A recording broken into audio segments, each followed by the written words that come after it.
খালিদ, তুমি আমার পাশে কেন বসতেছো? কোথায় বসবো ম্যাডাম? আমার পাশে বসার তোমার কোনো যোগ্যতা নেই। মনে রাখবে, আমি এই কোম্পানির একজন সিনিয়র অফিসার, আর তুমি স্যারের সামান্য একজন কাজের লোক। কাজের লোকেরা যেখানে বসে সেখানে বসবে। যাও, ড্রাইভারের সাথে সামনে গিয়ে বসো। Get out.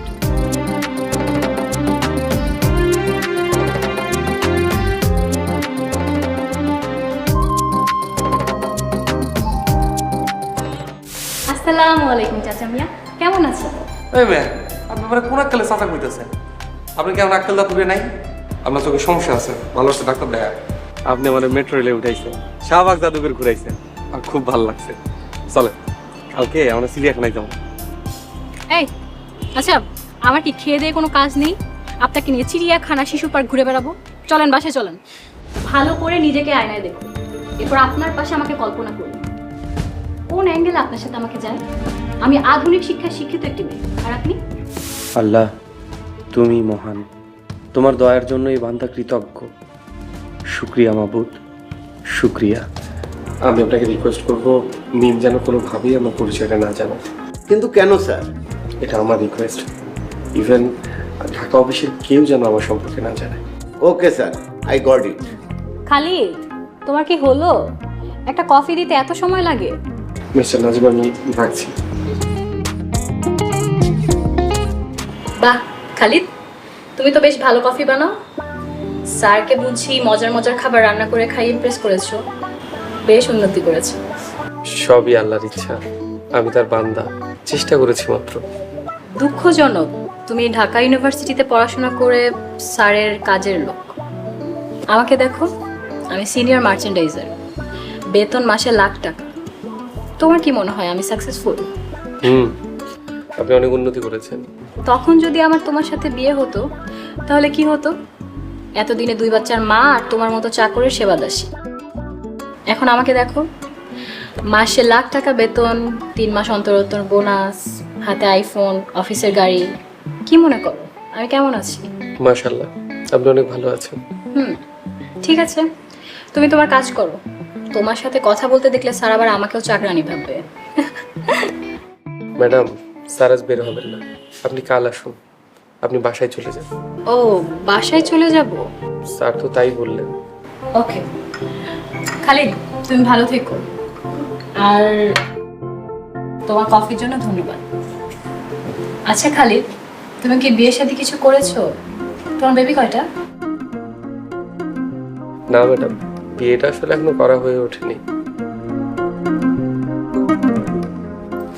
আচ্ছা খালিদ, নাও তুমি এটা রাখো।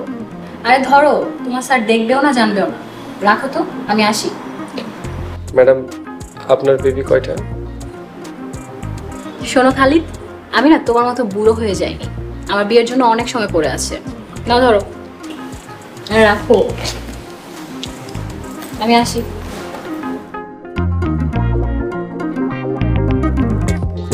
সালাম আলাইকুম। ওয়ালাইকুম আসসালাম। কেমন আছেন মিস্টার নাজিম? প্রায় 1.5 বছর পর দেখা হলো আমাদের। জি স্যার, আপনাকে দেখে খুব ভালো লাগছে। আপনি আগের মতনই আছেন। পার্সোনালি আপনি আমার অনুপ্রেরণা। আপনার জীবন আচরণ আমার কাছে অনুকরণীয়। প্লিজ মিস্টার নাজিম, আমাকে অনুকরণ করবেন না। অনুকরণ করুন আল্লাহর প্রিয় রাসূল, শেষ নবী হযরত মুহাম্মদ সাল্লাল্লাহু আলাইহি ওয়াসাল্লামকে। আমি তাকেই অনুকরণ করি, আপনি সরাসরি তাকে অনুকরণ করুন। দোয়া করবেন স্যার। স্যার, আপনার কিছু ফাইল দেখতে চেয়েছিলেন, নিয়ে এসেছি।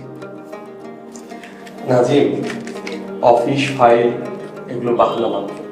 আমি তো দেশে এসেছি প্রিয় মাতৃভূমিকে দেখতে। খুব মিস করি এই দেশটাকে। ঠিক আছে, ফাইল আমি রেখে দিলাম, আমি রাতে দেখে নেব। Okay sir. স্যার, আরেকটা কথা, আপনি চাইলে মিমের পরিবর্তে আমি আপনাকে অন্য কাউকে অ্যাসিস্ট্যান্ট হিসেবে দিতে পারি। নো নিড, ওনাকে 15 দিনের ছুটি দিন। শুধু ওনাকে বলবেন প্রতিদিন যেন আমাকে একটু রিপোর্ট করেন। That's all. অফকোর্স স্যার, মিম এবং আমি আপনার অধীনস্থ কর্মচারী মাত্র।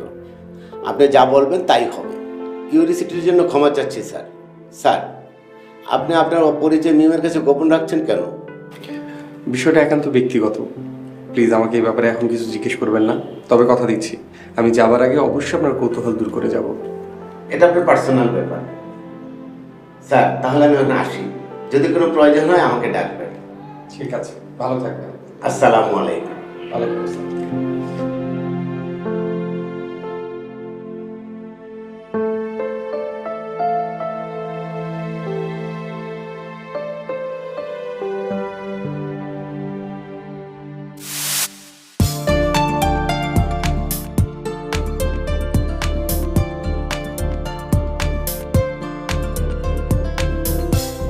আসসালামু আলাইকুম চাচা মিয়া, কেমন আছো? এই মেয়ে, আপনি মানে কোন আক্কেলে চাচা কইতেছেন? আপনি কি আমার আক্কেল দাঁত উঠে নাই? আপনার চোখে সমস্যা আছে, ভালো হচ্ছে ডাক্তার দেখা। আপনি আমার মেট্রো রেলে উঠাইছেন, শাহবাগ জাদুঘর ঘুরাইছেন, আমার খুব ভালো লাগছে। চলে কালকে আমরা চিড়িয়াখানায় যাবো। এই আচ্ছা, আমার কি খেয়ে দিয়ে কোনো কাজ নেই? আপনাকে নিয়ে চিড়িয়াখানা, শিশু পার্ক ঘুরে বেড়াবো? চলেন বাসায় চলেন। ভালো করে নিজেকে আয়নায় দেখুন, এরপর আপনার পাশে আমাকে কল্পনা করুন কোন অ্যাঙ্গেলে আপনার সাথে আমাকে যায়। আমি আধুনিক শিক্ষায় শিক্ষিত একটি মেয়ে, আর আপনি?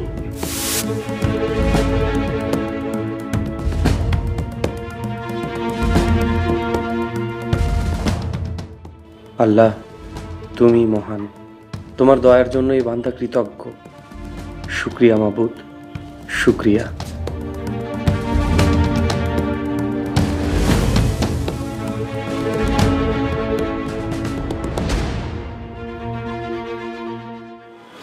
আসসালামু আলাইকুম। ওয়ালাইকুম আসসালাম। এই খালিদ, তোমার স্যারের সমস্যা কি? উনি আমার সামনে আসছেন না কেন? 3 দিন থেকে শুধু আসছি আর যাচ্ছি। খালিদ ভাই, তুমি একটু স্যারকে বলো না, আমি ওনার সাথে দেখা করতে চাই। ম্যাডাম, আপনি ব্যস্ত হবেন না, উনি সময় মতো আসবেন। কিসের সময় আমি বুঝলাম না। তুমি জানো, আহমেদ স্যারের গল্প শুনতে শুনতে আমি ওনার ভক্ত হয়ে গেছি। প্রফেশনাল লাইফে আহমেদ স্যার আমার আইডল, আমার ইন্সপিরেশন। একবার ওনার সাথে দেখা করতে চাই। তুমি একটু বলো না ভাই। আপনি স্যারের সম্পর্কে কি জানেন? এই তো, যে কিভাবে স্যার একজন সাধারণ মার্চেন্ডাইজার থেকে একটা প্রতিষ্ঠিত মাল্টিন্যাশনাল কোম্পানির এত উচ্চ পর্যায়ে গেছে। জানো, ওনাকে আমাদের কোম্পানির ফিউচার সিইও বলা হয়। কিভাবে ওনার জাদুর স্পর্শে এই কোম্পানির চিত্র বদলে গেছে। উনি যখন যেখানে যে পরিস্থিতিতেই গেছেন, সেখানে এই মেধার স্বাক্ষর রেখে এসেছেন। শুধু ওনার চেহারাটাই আমি চিনি না। উনি প্রয়োজন ছাড়া ছবি তোলেন না, ফেসবুকও ব্যবহার করেন না, প্রচার বিমুখ মানুষ। সে সবই আমি জানি। আচ্ছা খালিদ, স্যার ম্যাডামকে নিয়ে আসেননি? স্যার তো বিয়েই করেননি। রিয়েলি? আচ্ছা, উনি দেখতে কেমন? স্যার দেখতে মাদ্রাসার হুজুরের মতন। যাও, মজা করো না। এরকম একজন সুপার পারসন হুজুরের মতো দেখতে হয়? সত্যি বলছি ম্যাডাম, স্যার 5 ওয়াক্ত নামাজ পড়েন, রোজা রাখেন, আল্লাহর হুকুম মেনে চলার চেষ্টা করেন। স্যারের ইয়া বলে দাঁড়ি। রিয়েলি? ও, আমি ভেবেছিলাম উনি স্মার্ট, গুড লুকিং, ড্যাশিং কেউ একজন হবেন। কেন ম্যাডাম, হুজুরা স্মার্ট হতে পারে না? এখন কি স্যারের প্রতি আপনার যে অনুরাগ ছিল সেটা শেষ হয়ে গেছে? তোমাকে এত বেশি বোঝা লাগবে না। চাকর চাকরের মতো থাকবে। তুমি যাও, স্যারকে গিয়ে জিজ্ঞেস করো স্যার আজকে কোথাও বেরোবেন নাকি আজকে আমাকে বাসায় ফিরে যেতে হবে। আচ্ছা ঠিক আছে।